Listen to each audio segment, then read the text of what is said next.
Inay Miggy Vlog! Wow! Hello mga nakshi! Samahan niyo akong i-unbox tong bago kong micro pressure cooker galing ng Dripor. As usual, ang saya na naman ng nanay niyo kasi meron na naman akong bagong gamit. Ayan na yung pinaka-cooker niya.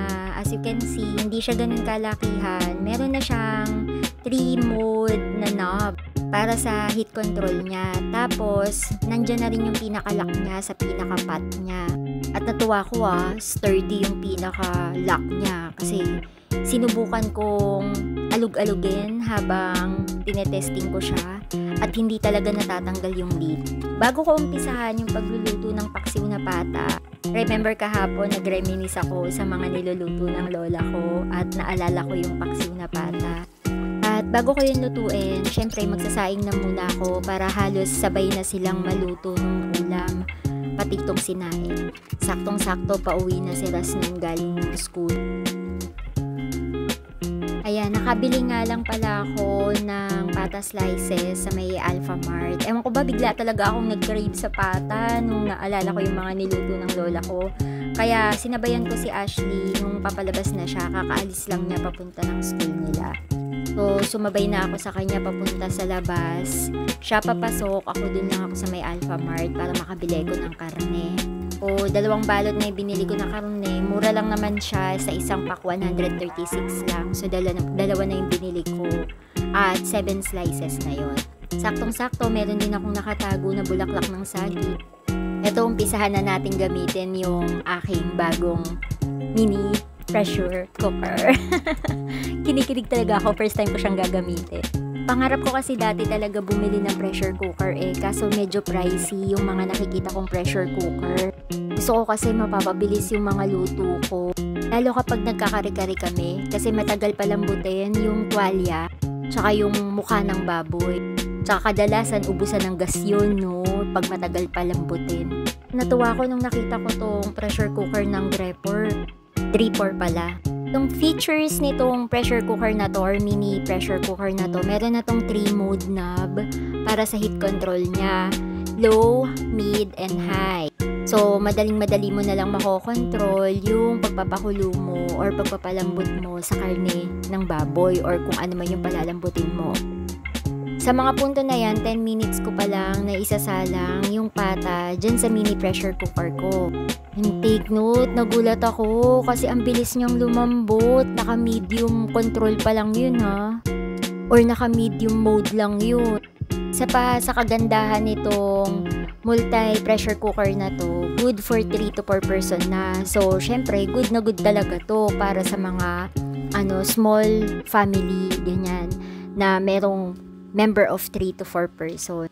Pwede na rin tong gawing rice cooker. Hindi lang to pressure cooker.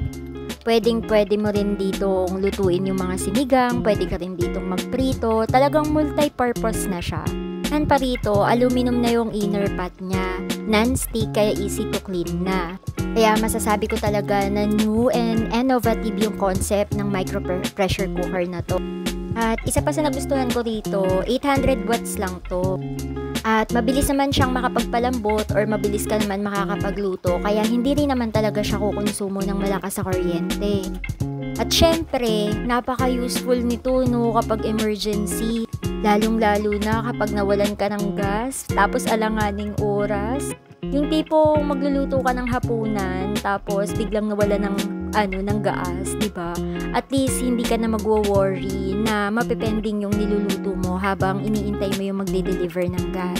And minsan, nangyayari din sa atin na nauubusan tayo ng gas tapos wala tayong pangbili. Nangyari na kasi sa akin yun yung biglaan, nawalan kami ng gas, tapos medyo malayo pa yung sweldo. Kaya helpful para sa akin to.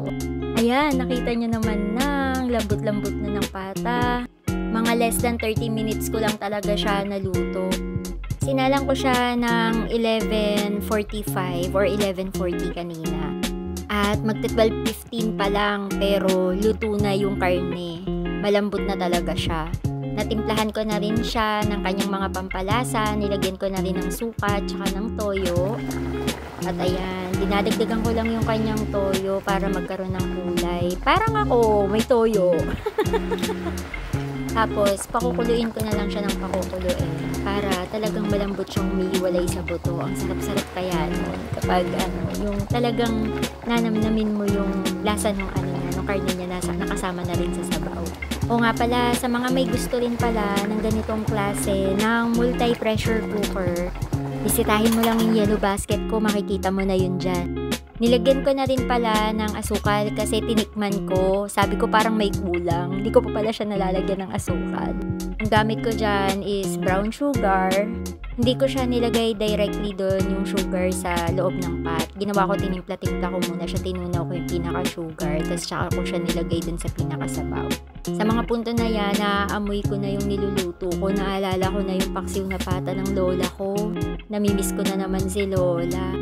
Pero napaproud ako sa sarili ko kasi ganyan yung amoy ng paksiw na pata na niluluto ng lola ko noon nung mga bata pa kami.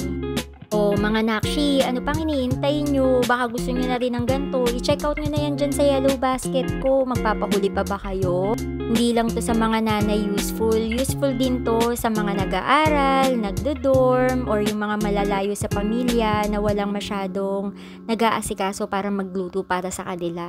Napaka-easy na gamitin. And, syempre, ang importante, budget-friendly. Less than 1,000 lang to, hindi pa nga to umabot ng 700 eh. Tapos, may mga coupon pa kayong pwedeng makuha.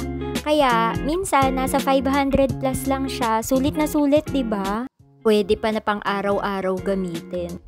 Dagdag pa pala sa nagustuhan ko rito, mga nakshi, is yung kulay niya. Pasok na pasok sa pagiging aesthetic. Sa mga tumitim puti at tumitim kahoy dyan, idagdag nyo na rin to sa collection nyo. Yan, luto na yung aking paksiw na pata. Salamat sa panonood. Inay Miggy Vlog, paalam!